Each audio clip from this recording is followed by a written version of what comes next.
ನಾನು ಮರಳಿ ಬಿಜೆಪಿ ಸೇರಿ ಪಕ್ಷವನ್ನ ಬಲಪಡಿಸುವಂತೆ ಬಿಜೆಪಿ ಮುಖಂಡರಿಂದ ನನಗೆ ಕರೆ ಬಂದಿರುವುದು ನಿಜ. ಆದರೆ ನನಗೆ 4 ಬಾರಿ ಪಕ್ಷದಿಂದ ಅನ್ಯಾಯವಾಗಿದೆ ಅಂತ ಮಾಜಿ ಸಚಿವ ಕೆಎಸ್ ಈಶ್ವರಪ್ಪ ಹೇಳಿದ್ದಾರೆ. ಪಕ್ಷನಿಷ್ಠನಾಗಿ ಪಕ್ಷ ಹೇಳಿದ ಎಲ್ಲಾ ಕಾರ್ಯವನ್ನು ನಿಭಾಯಿಸಿದ್ದೇನೆ. ನನ್ನ ಬೇಡಿಕೆಗೆ ನಾಯಕರು ಒಪ್ಪಿದ್ರೆ ನಾನು ಮತ್ತೆ ಪಕ್ಷಕ್ಕೆ ಬರ್ತೇನೆ.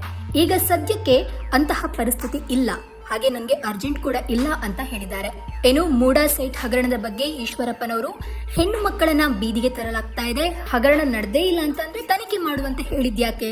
ಈ ಹಗರಣದಲ್ಲಿ ಮುಖ್ಯಮಂತ್ರಿಗಳ ಪಾತ್ರ ಇರೋದು ಮೇಲ್ನೋಟಕ್ಕೆ ಕಂಡು ಬರ್ತಾ ಇರೋದ್ರಿಂದ ಕೂಡ ಅವರು ತಮ್ಮ ಸ್ಥಾನಕ್ಕೆ ರಾಜೀನಾಮೆಯನ್ನು ನೀಡಿ ಈ ಹಗರಣವನ್ನ ಸಿಬಿಐ ತನಿಖೆಗೆ ಒಪ್ಪಿಸಬೇಕು ಅಂತ ಆಗ್ರಹಿಸಿದ್ರು.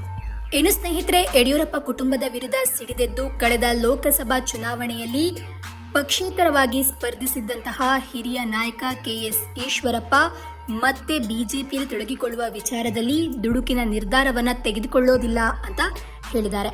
ಇನ್ನು ಸ್ನೇಹಿತರೆ, ಯಡಿಯೂರಪ್ಪ ಕುಟುಂಬದ ವಿರುದ್ಧ ಮುನಿಸಿಕೊಂಡಿದ್ದಂತಹ ಹಿರಿಯ ನಾಯಕ ಕೆಎಸ್ ಈಶ್ವರಪ್ಪ ಮತ್ತೆ ಬಿಜೆಪಿಗೆ ಸೇರ್ಪಡೆಗೊಳ್ತಾರೆ, ಬಿಜೆಪಿಗೆ ಮತ್ತೆ ಬರ್ತಾರೆ ಅನ್ನುವಂತಹ ಸುದ್ದಿಗಳು ಈ ಹಿಂದೆ ಕೂಡ ಹರಡಿದ್ವು. ಇದೀಗ ಇದರ ಬಗ್ಗೆ ಆಗ್ಲೇ ಹೇಳಿದಂತೆ ಈಶ್ವರಪ್ಪನವರೇ ಸ್ಪಷ್ಟನೆಯನ್ನ ಕೊಟ್ಟಿದ್ದಾರೆ. ಇನ್ನು ಇವರ ಒಂದು ಷರತ್ತು ಅಂತ ಅಂದ್ರೆ, ನಾನು ಯಾವ ಕಾರಣಕ್ಕಾಗಿ ಲೋಕಸಭಾ ಚುನಾವಣೆಯಲ್ಲಿ ಪಕ್ಷೇತರನಾಗಿ ಸ್ಪರ್ಧಿಸಬೇಕಾಯಿತು ಅದು ಮೊದಲು ಸರಿ ಹೋಗಬೇಕು ಅಂತ ಹೇಳಿದ್ದಾರೆ. ಇನ್ನು ಸ್ನೇಹಿತರೆ, ಕಳೆದ ಲೋಕಸಭಾ ಚುನಾವಣೆಯಲ್ಲಿ ಹಾವೇರಿಯಿಂದ ಈಶ್ವರಪ್ಪನವರ ಪುತ್ರ ಕಾಂತೇಶ್ ಟಿಕೆಟ್ ಆಕಾಂಕ್ಷಿಯಾಗಿದ್ರು. ಟಿಕೆಟ್ ಭರವಸೆ ಯಡಿಯೂರಪ್ಪ ಕಡೆಯಿಂದ ಸಿಕ್ಕಿತ್ತು, ಆದ್ರೆ ಕೊನೆಯ ಕ್ಷಣದಲ್ಲಿ ಟಿಕೆಟ್ ಬಸವರಾಜ ಬೊಮ್ಮಾಯಿ ಪಾಲಾಗಿತ್ತು.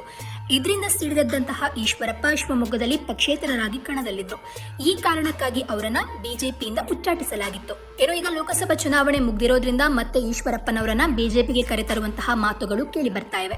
ಈ ವಿಚಾರಕ್ಕೆ ಸಂಬಂಧಿಸಿದಂತೆ ಸ್ಪಷ್ಟನೆಯನ್ನು ನೀಡಿರುವಂತಹ ಈಶ್ವರಪ್ಪ, ನಾನು ಬಿಜೆಪಿಯನ್ನ ಬಿಟ್ಟಿಲ್ಲ, ಯಡಿಯೂರಪ್ಪನವರ ಜೊತೆಗಿನ ಮನಸ್ತಾಪದಿಂದ ಚುನಾವಣೆಗೆ ಸ್ಪರ್ಧಿಸಬೇಕಾಯಿತು ಅಂತ ಸ್ಪಷ್ಟನೆಯನ್ನ ನೀಡಿದ್ದಾರೆ.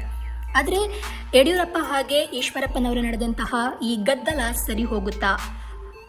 ಏನಾದ್ರೂ ಈಶ್ವರಪ್ಪನವರಿಗೆ ಬಿಜೆಪಿಯಲ್ಲಿ ಅತ್ಯುನ್ನತ ಹುದ್ದೆ ಸಿಗುತ್ತಾ? ಏನಾಗುತ್ತೆ ಅನ್ನೋದು ಮುಂದಿನ ದಿನಗಳಲ್ಲಿ ಗೊತ್ತಾಗುತ್ತೆ.